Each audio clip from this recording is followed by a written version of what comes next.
오늘은 영상으로 강의하지 않고 제가 직접 강의를 합니다. 여러분들이 이제 함께 오늘 나눌 텐데 6과 오늘 말씀을 나누죠. 6과의 제목은요, 말씀 묵상은 성경에서 가르치고 명령하는 것입니다 라는 주제로 우리가 진행을 합니다.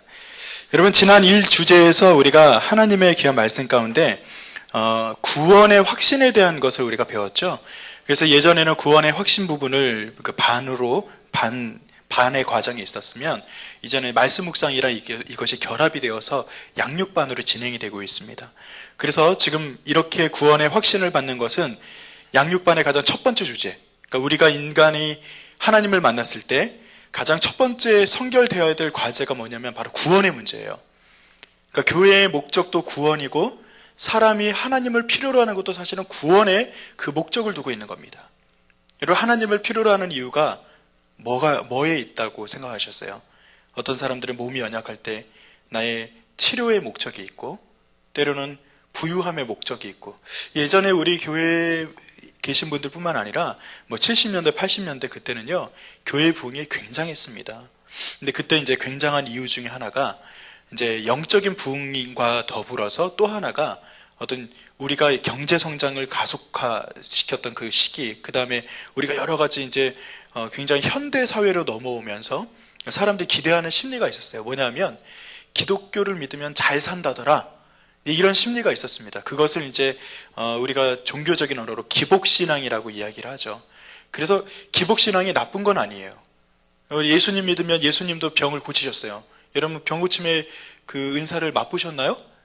저는 이제 제가 처음에 초등학교 1학년 때 저희 어머니가 병을 고치면서, 그러니까 그전에는 철저한 불교 집안이었어요. 저희 집안이 그 때가 되면은 매 주일마다, 그러니까 지금은 주일이지만 그때는 일요일마다 절에 가고, 절에 다니는 사람, 그런 사람 많이 없거든요.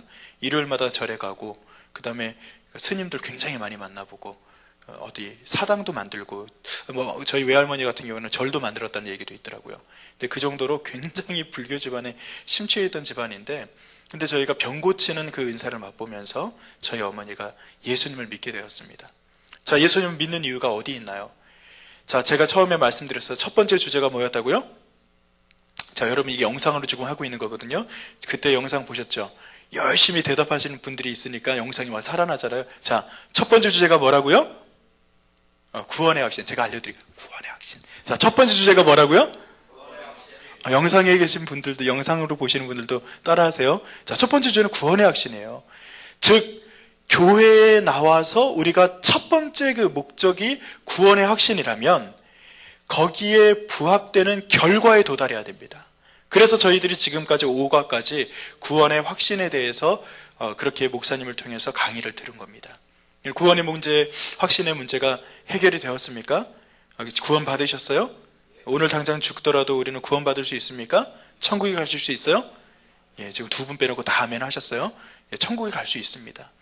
그래서 이 구원의 문제가 선결되는 것이 첫 번째라면, 그 다음에 구원의 문제가 해결된 사람에게 나타나야 될 모습이 무엇이냐? 그러니까 구원의 문제를 해결하고 났더니, 즉 한마디로 말하면 우리가 태어났어요.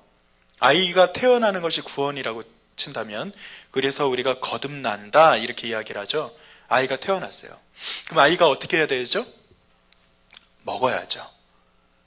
뭐 해야 돼요? 자야죠. 또 뭐 해야 돼요? 배워야죠. 또 뭐 해야 돼요? 아이를 키워보신 분들이 알죠? 아이들이 뭐 해야 돼요? 즉, 혹시 아이들이 대학교 이상 된 분들 한번 손 들어보셔요. 중학교나 고등학교 정도. 대학교 이상 당연히 되셨죠? 권사님은 아니세요? 젊으시군요. 아니, 어떻게 몇 학년이라고요? 시집분 했어요? 제가 질문을 잘못했군요. 대학교 이상이 아니라 시집장가 보내신 분들 손 들어보세요. 굉장히 젊어 보이시는데 시집장가로 보내셨군요. 혹시 할머니도 계신가요? 저 진짜로 놀란 겁니다. 제가 이게 거짓말이 아니고 진짜 할머니세요? 영상에서 보는 분들은 임요한 목사 오버한다 생각하실지 모르지만 진짜입니다. 예수님 믿고 젊어지신 줄을 믿습니다. 그런데 죄송하지만 지금 시집장가를 갔는데, 지금 시집을 갔는지 장가를 갔는지 전 모르지만 그분이 지금도 집에서 엄마한테 밥 달라 그러고 맨날 아침마다 입 벌리고 누워 있어요. 그러면 속상해요, 안 해요? 속상하죠. 우리가 지금 자녀를 기를 때 자녀는요, 그 때에 맞게끔 그에 맞는 행동 양식이 있습니다. 우리 때가 지나면 걸어야 돼요. 때가 지나면 배변 훈련도 해야 됩니다. 때가 지나면 아이가 스스로 먹을 줄도 알아야 되고 스스로 공부할 줄도 알아야 되고 여자친구도 사귈 줄 알아야죠. 그리고 시집가고 장가가서 가정을 이루고 또 하나의 어떤 그런 부모의 노릇을 할 줄 아는 것이 우리가 자녀에게 기대하는 바입니다. 이걸 뭐라고 불러요? 두 글자로 성장이라고 부릅니다. 즉 태어난 것으로 끝나는 것이 아니라 태어났으면 당연히 성장의 그 원리가 자연스럽게 따라와야 돼요. 자, 이제 우리가 구원의 문제는 태어남이라면 성장의 문제로 오늘 들어가는 거예요. 그럼 성장의 문제로 들어가면서 이 성장에서 가장 중요한, 기독교에서 성장하는 방법으로서 제시되는 가장 중요한 원리가 무엇이라고 제시를 하고 있냐면 6과의 제목을 한번 읽어봅니다. 다 같이 시작. 말씀 묵상은 성경에서 가르치고 명령하는 것입니다 라고 되어 있는데, 그러면 성장의 원리, 성장의 가장 중요한 요소 중에 하나가 뭐다라고 얘기할 수 있어요? 오늘 좀 그렇죠. 말씀 묵상이라고 이야기를 할 수 있습니다. 그러니까 여러분, 말씀 묵상 그러니까 이것이 우리 교회만 하는 특별한 것이라고 이제 생각하는 분들이 더러 계셔요. 그러니까 어느 교회마다 특성이 있는데 교회들마다 이제 특성이 있어요. 어느 교회는 뭐 방언의 은사가 세고 아니면 신유의 은사가 세고 뭐 여러 가지 뭐 성경 가르치는 것이 세고 여러 가지 이제 그 다양한 요소들이 이제 교회 안에 있잖아요. 그래서 어느 교회는 어떤 특성을 가지고 있어요라고 이야기를 하는데, 그 성락성결교회 지영은 목사님 그러면 제일 먼저 떠오르는 것이 말씀 묵상이거든요. 근데 말씀 묵상에 대해서 지영은 목사님 표지, 성락성결 표지, 이것에 대해서 자랑스러워할 수도 있고, 때로는 말씀 묵상이라고 하는 것이 우리 교회만이 가진 독특한 것이기 때문에 어떤 면에서는 그렇게 뭐 다른 교회가 가진 것이 남의 떡이 더 커 보인다고, 남의 떡이 더 커 보이는 때도 있어요. 그런데 제가 오늘 정확하게 말씀드립니다. 말씀 묵상은요, 기도로서 방언을 하건 신유의 은사가 있건 아니면은 여러분들이 뭐 부유하게 되건 어떤 형태의 교회가 존재를 한다 하더라도 말씀 묵상은요, 그 기본입니다. 베이직이에요. 실제로는 우리가 교회가 본질로 돌아가야 된다라는 이야기를 많이 해야 하는데, 양육반에서 다루고 있는 이 두 주제로만 돌아가면은 우리의 교회들은 건강할 수밖에 없어요. 잘 먹는데 건강하지 않을 수 없죠. 운동 잘하고 성장하고 있는데 건강하지 않을 수 없는 거랑 똑같은 이치예요. 그래서 이 구원 받았느냐, 이 문제 해결하고 내가 진짜 말씀에 따라서 살고 있느냐, 이게 말씀 묵상이 조금 있다가도 제가 설명을 드리겠지만, 말씀 묵상이 아침마다 성경 읽고 그냥 눈 감고서 이렇게 이게 묵상이 아니라, 말씀 묵상은 진짜로 이 말씀대로 한번 살아보려고 아둥바둥 하는 겁니다. 그렇게 하나님의 말씀이 나를 끌어가는 것을 경험하는 것이 바로 말씀 묵상의 핵심이거든요. 정말 그렇게 살면 나머지 문제는요, 나머지 여러분들이 기대하고 있는 것, 남의 떡이 더 커 보였던 것들은 자연스럽게 따라오게 되어 있습니다. 그 원리를 오늘 이제 배우기 시작하는 첫 번째 과가 오늘 6과이죠. 자, 오늘 38페이지를 한번 보도록 하겠습니다. 제가 오늘 암송하지 않고 그냥 했는데, 여러분들이 암송은 이따가 소그룹에서 다 하셔요. 영상으로 보시는 분들도 소그룹에서 꼭 암송 다 하시고 하셔야 됩니다.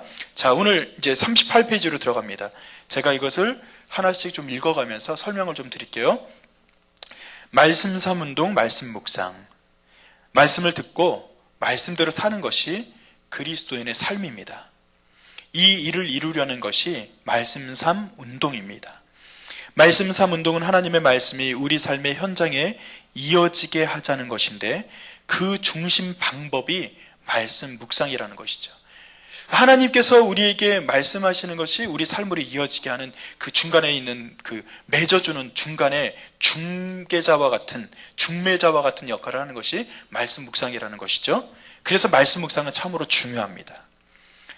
기독교 신앙의 핵심적인 가르침과 그 내용의 중심축이 여기에 걸려있다라고 써 있어요. 그리스도인의 삶과 교회 공동체가 서느냐 아니면 넘어지느냐가 여기에 걸려있다는 거죠. 말씀 묵상의 말이죠. 더 나아가서 한국교회, 오늘날 세계교회의 미래가 여기에 달려있다라고 말해도 과언은 아닙니다. 왜냐하면 이게 본질이기 때문이에요. 말씀 묵상은 성경이 가르치며 명령하는 것입니다. 말씀 묵상은 하나님의 말씀인 성경에 뿌리를 두고 있는 거룩한 흐름입니다. 사도행전을 살펴보면 이 사실은 아주 명백합니다. 사도행전은 말씀이 성령의 개입으로서 삶의 현장에서 작동된 역사를 기록하고 있습니다. 말씀 묵상이 삶의 뿌리를 내릴 때 그리스도인 개인과 교회와 가정이 하나님의 복을 누리며 더 나아가서 우리가 사는 사회와 오늘날의 세계를 하나님의 뜻에 따라 변화시킬 수 있습니다. 자, 예수님은 주기도문에서 이렇게 기도하라고 가르치셨습니다. 따옴표 한번 다 같이 읽습니다. 시작. 아버지의 뜻이 하늘에서 이루어진 것 같이 땅에서도 이루어지이다. 자, 하나님의 뜻은 무엇입니까? 우리가 하나님의 뜻을 어디서 찾을 수 있어요? 하나님의 당신의 뜻 또는 당신이 자신을 보여주시는 계시에서 그것을 볼 수 있다라고 오늘 써있네요. 계시. 여러분들 저를 한번 보시기 바랍니다. 계시. 이게 뭡니까? 계시가? 보여지게 하는 것, 즉 보여지는 것, 이것이 계시예요. 그러니까 지금 여러분들이 제 핸드폰이 있어요. 핸드폰에 제일 앞에 어떤 그림이 있을까요? 모르세요? 왜 모르세요? 아니, 왜 모르시냐고요? 제 핸드폰인데. 그렇죠. 무슨 그림이 있어요? 보여줬어요. 여러분들에게 계시라고 하는 것이 어렵게 다가오는 분들이 있어요. 계시. 성경적인 단어니까 계시가 어렵다라고 생각하는데 여기 보니까 열어서 알려 보여준다라는 것이에요.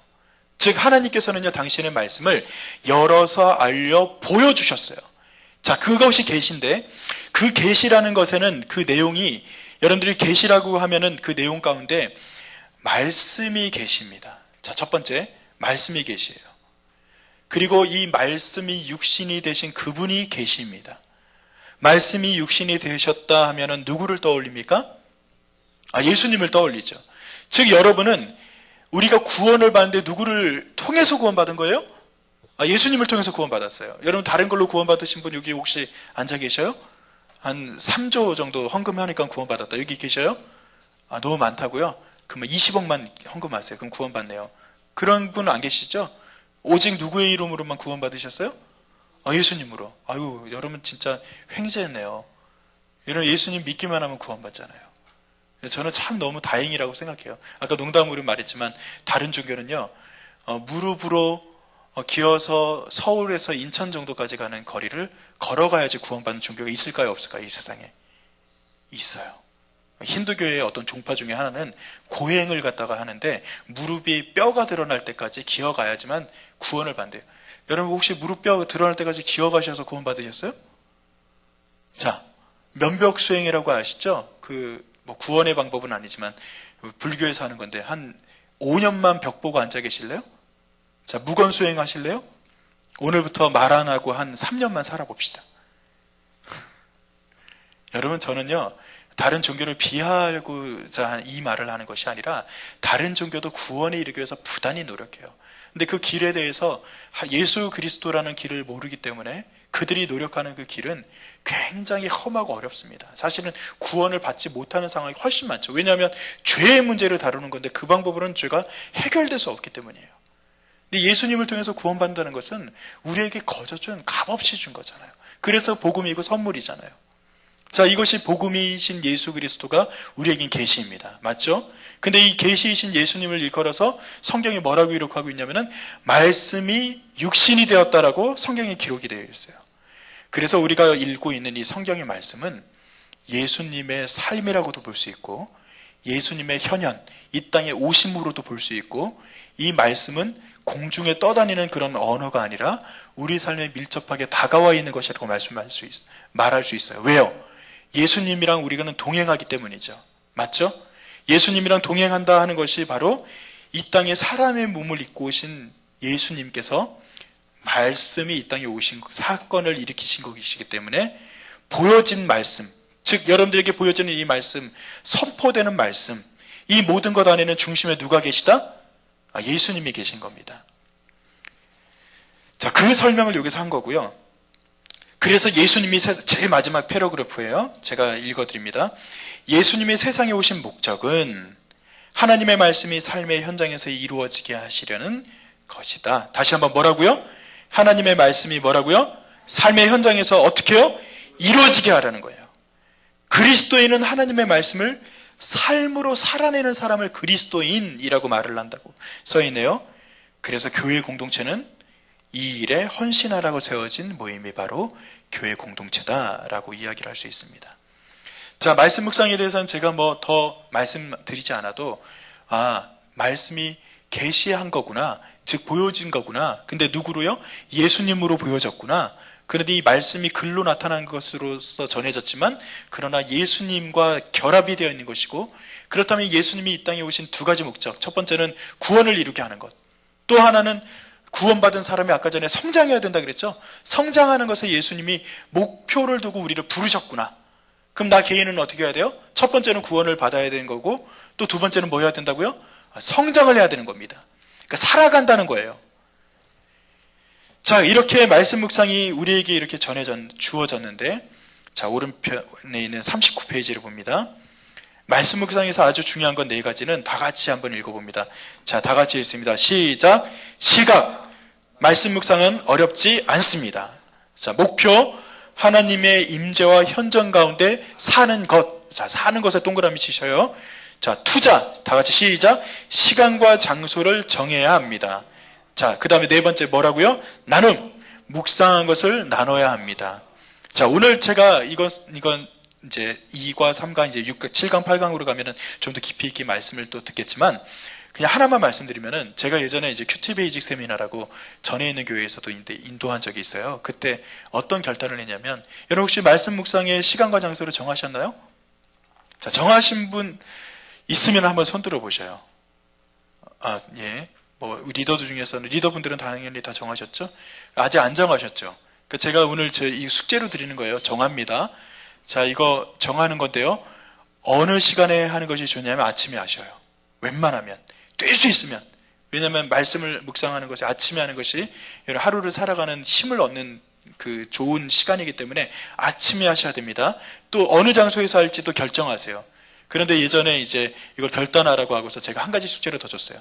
자, 큐티를 하지 않으면, 그때는 큐티를 하나 들었었는데, 말씀 묵상하지 않으면 내가 뭐 안 한다.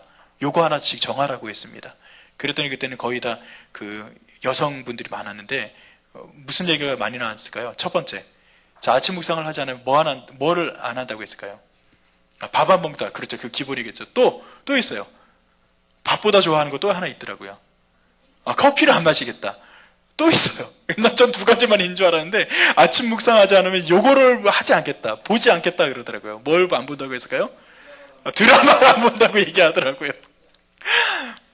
농담이었지만, 그런데 그분들이 너무 진지하게 얘기했고, 실제로 그렇게 하더라고요. 그래서 저희가 아침 묵상을 이제 큐티 베이직 세미나를 아침에 한 10시 반 이렇게 보이는데, 그때까지 쫄쫄 굶고 오신 분들이 몇 분이 계셨어요. 그래서 야, 괜찮다. 괜찮죠? 오늘 소그룹에서 결정하셔요. 아침 묵상 나는 언제 하겠다. 묵상 어느 장소에서 하겠다. 몇 시간을 하겠다. 요거 정하시고, 내가 거기다가 하나 더 붙여서 묵상하지 않으면 나는 뭐를 하지 않겠습니다. 요것도 한번 정말 재미삼아서라도 한번 해보셔요. 그러면 조금 더 좀 하나님한테 가까이 가는 것에 좀 훈련도 필요하거든요. 훈련될 줄로 믿습니다. 자, 사도행전 6장 7절 말씀이 오늘 묵상의 핵심으로 나오네요. 이 말씀은요, 다 같이 한번 암송 한번 하도록 하겠습니다. 자, 시작. 사도행전 6장 7절 말씀. 말씀이 점점 왕성하여 예루살렘에 있는 제자의 수가 더 심히 많아지고 허다한 제사장의 무리도 이 도에 복종하니라. 사도행전 6장 7절 말씀. 아멘. 자, 요 말씀을 왜 목사님이 여기다가 딱 넣어두셨냐면은, 말씀 묵상의 원리에서, 이 말씀 묵상이라고 하는 것이 이 사도행전 6장 7절에 참 재미있게 이게 결과로 나타나게 됩니다. 우리는 사도행전 6장 7절 이제 이 말씀을 읽을 때, 여러분들은 이제 제일 요즘 그 목사님들이 제일 많이 관심 갖는 게 뭔지 아세요? 목사님들도요, 관심 갖는 단어들이 있습니다. 이 중에서 어떤 것을 제일 집중해서 볼까요? 어떤 것이 마음에 확 와닿을까요? 점점 왕성하여, 예, 마음이 확 와닿습니다. 이게 뭐예요? 교인이 많이 부흥해야 되는데, 부흥에 대한 어떤 그런 욕심이 아니라 부담이 있어요. 그러니까 교회를 이제 끌고 가시는 담임 목사님이나 교회에 어떤 일을 하는 모든 분들은 교회 부흥에 대한 어떤 열망들이 있습니다. 왜냐하면 이게 그냥 사람 한 사람을 더 늘리겠다 이게 아니라, 교회가 구원하는 일에 우리가 쓰임받는 거니까 사람이 많아져야죠. 근데 이게 멀리 돌아가는 거예요. 그렇게 사람이 많아지게 하기 위해서 우리가 뭘 하냐면은 아주 다른 본질에 좀 접근하는 것이 아니라 다른 주변 작교의 것을 많이 해요. 뭐 사회봉사라든지 아니면은 재미있는 일들이라든지 어떤 그런 것들을 많이 하면은 교회 사람들이 많이 올 걸로 착각을 합니다. 그래서 교회가 자랑하는데 어떤 걸 자랑하냐면은 우리 교회는 현대 시설을 가지고 있습니다. 옛날에 지금은 그거 얘기하면 좀 촌스럽다 그러죠. 근데 2000년대 초나 1990년대만 해도요, 교회 가면은 거기는 수영장도 있대.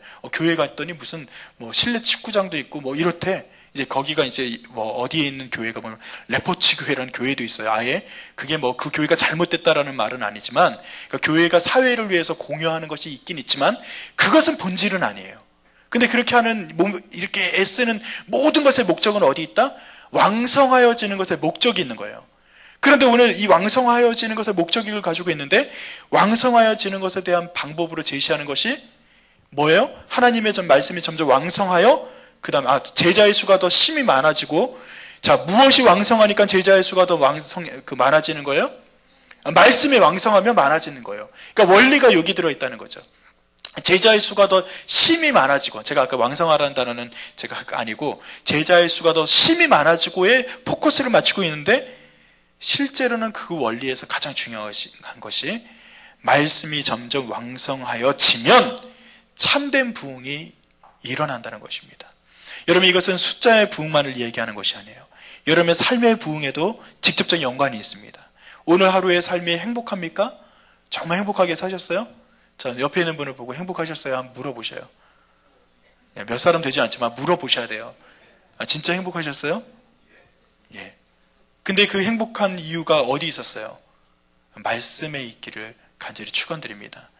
그 말씀에 있기를 축원드린다는 것은, 여러분들이 우리가 세상 사람들도 착하게 살 수도 있고 겸손하게 살 수도 있고, 모든 것을 다 세상 사람들도 기독교인이 제시하고 있는 행복이라는 단어도 똑같이 끌어다 쓸 수 있어요.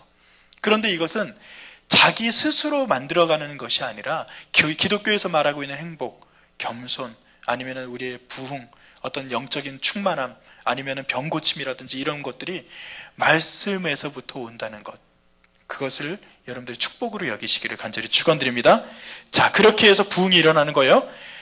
자, 이제 그 중에서 오늘 비움 훈련이라는 것을 좀 제시하고 있네요. 자, 말씀 묵상은 여기 뭐라고 기록이 되어 있어요? 비움 훈련 밑에 다 같이 읽어봅니다. 준비 시작. 말씀 묵상은 삼삼합니다. 삼삼합니다는 잊히지 않고 눈앞에 보이는 듯 또렷하다라고 기록이 되어 있네요. 여기만 여러분 가로넣기가 있죠? 자, 여기 뭘 넣을 수 있을까요? 자, 처음은 비움이에요. 자, 그 다음에 채움입니다. 여러분 말씀 묵상 순서를 말하는 거예요. 비움, 채움, 그 다음에 뭡니까? 나눔입니다. 자, 거기가 한 그 단락이고, 또 하나, 자, 비움, 채움, 나눔에서 이것이 어떻게 뒤에는 관찰, 책임, 기도가 짝을 이루고 있어서 이 6가지가 같은 짝을 이루고 있는 거예요. 그 중에서 제일 처음에 뭐죠? 비움입니다. 자, 비움 기도는 이런 원리를 가지고 있다고 합니다. 한번 읽어보고 끝낼게요. 다 같이 읽습니다. 준비 시작. 침묵으로 기도하며 마음속의 근심과 복잡한 생각을 비우세요. 성령의 도우심을 구하세요. 비움이 말씀 묵상을 좌우합니다. 3분이 30분을 결정합니다. 세속적인 상황에서 거룩한 상황으로 들어가기, 성막과 교회당의 구조에서 보는 비움 원리, 조용히 침묵하며 기도하는 법, 묵상지에 무엇을 적을 것인가. 자, 비움의 기도는 이런 내용을 가지고서 비움 기도를 하면 되고요. 자, 비움의 내용은 이런 것을 하면 된다고 써 있습니다. 제가 읽어드릴게요. 말씀으로 채워지도록 준비하는 시간입니다. 아까 말했듯이 3분이 30분을 좌우한다 그랬죠? 3가지를 생각하며 침묵으로 기도하면서 비웁니다. 자, 첫 번째. 자, 굵은 글씨는 같이 읽어주세요. 시작. 마음 집중. 자, 침묵으로 기도하며 복잡한 생각을 다 비우고 말씀에 마음을 집중합니다. 모든 것을 다 내려놓고 하나님 앞에만 있는 것입니다. 자, 마음을 집중하는 거예요. 자, 두 번째는 뭐라고요? 죄를 회개. 자, 죄가 생각나면 즉시로 회개하세요. 변명하거나 자기를 합리화하지 마십시오. 죄는 하나님과 우리 사이를 가로막습니다. 깨끗한 마음이 되십시오. 자, 세 번째요. 뭐라고요? 시작. 성령 초청. 자, 성령님이 충만히 임재하시도록 기도하세요. 비움의 내용에는 이 세 가지가 있다는 거예요. 그리스도의 영이며 하나님의 영이신 성령께서 지성, 감성, 영성을 밝혀주어 말씀을 깨닫게 하십니다. 자, 고개를 드셔요. 비움에는 여러분 비운다 그러니까 머리를 이제 텅텅 비운다. 마치 이렇게 무상무념으로 이렇게 무념무상으로 들어간다. 뭐 이런 것처럼 불교에서 비움이랑은 차이가 있죠. 불교의 비움과는 어떤 차이가 있냐면은 가장 중요한 것이 성령을 초청하는 것에 있습니다. 그러니까 다른 종교도 묵상이나 어떤 이쪽으로 들어가면은 비우는 걸 제일 많이 해요. 여러분들 비우는 거는 굉장히 우리보다도 그 사람들이 더 많이 연구할지도 모르겠습니다. 그런데 기독교에서 비우면 그냥 비워내는 것에만 있는 것이 아니에요. 누구를 채우는 거예요? 비워내면 성령이 차는 거예요. 비워내는데 무엇을 비워내는 거예요? 누구 앞에서? 죄를 비워내는 거예요. 그러니까 즉 우리가 어떤 마음속에 있는 번뇌를 벗어내 던지는 것이 아니라 우리 복잡한 생각을 그냥 벗어 던지다 이런 개념이 아니라 실제로 우리에게 있는 죄의 문제가 실제로 해결되는 거예요. 그 무슨 얘기인지 아시겠죠? 죄를 회개하면 죄의 문제가 실제로 우리에게서 벗어지는 거예요. 하나 재미있는 성경을 하나 좀 보겠는데요. 여러분 재미없을 수도 있어요. 자, 호세아서를 한번 찾아보세요. 여기만 보고 오늘 끝내도록 하겠습니다. 호세아서 6장입니다. 구약성경 1261페이지예요. 호세아서 6장 1절부터 3절까지 한번 읽어보겠습니다. 자, 다 같이 읽어봅니다. 다 찾으셨죠? 자, 다 같이 읽습니다. 준비 시작! 오라, 우리가 여호와께로 돌아가자. 여호와께서 우리를 찢으셨으나 도로 낫게 하실 것이요 우리를 치셨으나 싸매어 주실 것이요 여호와께서 이틀 후에 우리를 살리시며 셋째 날에 우리를 일으키시리니 우리가 그의 앞에서 살리라. 그러므로 우리가 여호와를 알자. 힘써 여호와를 알자. 그의 나타나심은 새벽빛같이 어김없나니 비와 같이 땅을 적시는 늦은 비와 같이 우리에게 임하시리라 하니라. 자, 여러분 아멘이죠? 그런데 여기서 6장 1절부터 3절까지 좋은 내용이에요? 나쁜 내용이에요? 진짜 좋은 내용이에요? 혹시 성경에 보면 부제가 달려있는 분들이 있죠? 6장 1절부터 3절까지 부제가 뭐가 달려있어요? 그렇게 써있는 그 성경들이 있죠. 불성실한. 아니, 이 내용이 굉장히 좋은 내용이에요. 이거 진짜 목사님들도 많은 분들이 이거 보고서 설교 많이 하십니다. 오라, 우리가 여호와께로 돌아가자. 여호와께서 우리를 찢으셨으나 도로 낫게 하실 것이요 우리를 치셨으나 싸매어 주시고. 얼마나 좋아요. 하나님이 야, 주님께로 돌아가자. 주님이 나를 싸매어 주시고 다시 안아주신대. 이틀 후에 우리를 살리시고 셋째 날에 우리를 일으키시고 우리가 그의 앞에서 살 거야. 야, 우리가 여호와를 알자. 힘써 여호와를 알자. 그의 나타나시면 새벽빛까지 어김없고 뭐 이른 비와 늦은 비를 주신 것 같이 우리에게 채우실 거야. 자, 이렇게 했는데 여기 제목이 뭐라고요? 깜놀이네 진짜. 죄송해요. 깜놀 이거는 다 알아들으셨어요. 깜짝 놀랄 일입니다. 깜놀. 영상에서도 다 알아들으셨죠? 진짜 깜놀이네. 여태까지는 이게 굉장히 좋은 말로 알았는데 부제가 뭐라고요? 불성실하는 회개라고 되어 있어요. 이게 실제로 4절에 다 같이 읽습니다. 다 같이. 준비 시작! 내가 내게 어떻게 하랴? 유다야 내가 어떻게 하랴? 너의 인애가 아침 구름이나 쉬 없어지는 이슬 같도다. 자, 이거 누가 지금 말씀하시는 걸까요? 자, 하나님이 하는 거예요. 자, 에브라임이 누구예요? 바로 유대 백성들을 말하는 겁니다. 그랬더니 3절까지 이게 아주 기가 막히게 이스라엘 민족들이 나와서 야, 오라 우리가 여호와를 힘써 알자. 막 진짜 진짜 하나님 앞에 나와서 뭘 할 것처럼 막 얘기했는데 하나님은 뭐라고 얘기해요? 야, 내가 너희 어떻게 할까? 내가 도대체 너희를 어떻게 하냐 말이냐. 이렇게 하나님은 한탄하고 계시는 거예요. 자, 불성실한 회개에서 이 사람들이 뭐가 지금 빠졌어요? 회개의 내용이 죄의 고백이 없어요. 구체적인 죄의 고백이 없어요. 실제로 하나님은 호세아서를 통해서 그 고멜이랑 결혼한 그 호세아를 통해서 음란한 여인 그들을 통해서 이 이스라엘 민족들 너희들 음란하다. 음란한 게 진짜 실제적인 음란함만 얘기하는 게 아니라 영적인 음란함이에요. 배교입니다. 하나님을 떠나서 다른 이방신들과 같이 이렇게 어울려 사는 거예요. 하나님도 섬기고 이방인도 섬기고 내 남편도 있고 네 남편도 있고 네 남편도 내 남편이고 남편이 있는데 7이 있는 거예요. 쉽게 말하면. 그 내용을 얘기하는 게 계속 하나님이 야, 그렇게 하면 안 돼. 호세아를 통해서 너 지금 다른 신을 섬기면 안 돼. 안 돼. 이 얘기를 하는데 6장 1절부터 3절까지 뭐가 싹 빠졌어요? 자기들의 죄에 대해서는 하나도 고백 안 해요. 그냥 하나님은 사랑이시라면서, 하나님 사랑이니까 돌아가면 무조건 구원하실 거야. 이런 기대를 하는 거죠. 제가 비움의 내용을 얘기하면서 꼭 이거를 말씀드려야겠다 말씀드린 이유 중에 하나가 뭐냐면, 여러분 비움에서 죄를 회개하는 것, 죄를 비워낸다 라고 되어 있을 때 하나님은 우리를 인도하셔요. 믿으시죠? 하나님은 우리를 품어주셔요. 믿으시죠? 그런데 단서가 있습니다. 죄의 문제를 놓고서는 안 돼요. 죄에 대해서는 구체적으로 비워내셔야 됩니다.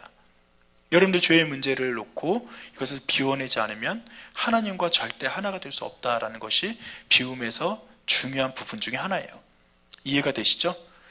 여러분들이 오늘 간단하게 말씀 묵상의 중요성, 그다음 말씀 묵상이 회개를 한 우리 구원받은 사람들이 성장을 이루는 가장 중요한 방법으로서의 말씀 묵상이라고 제가 말씀드렸고, 이 말씀 묵상을 하는데 첫 번째 훈련 단계가 비움의 단계다. 오늘 설명을 드렸어요. 자, 우리 돌아가셔서 소그룹에서도 좀 나누시고 이제 진짜로 이제 묵상을 시작하는데, 오늘 제가 아까 숙제 뭐 드렸어요? 자, 시간, 장소, 또 하나 뭐 정하라 그랬어요? 만약에 하지 않는다면, 요거 정하라 그랬어요. 자, 만약에 하지 않는다면도 제가 검사합니다, 다음 주에. 그래서 검사 진짜 할 겁니다. 그렇게 하시고 여러분들이 이제 진짜 말씀 묵상으로 들어가는 겁니다. 그리고 멋지게 한번 말씀 묵상이 우리 삶을 어떻게 끌어가시는지 경험해 보세요.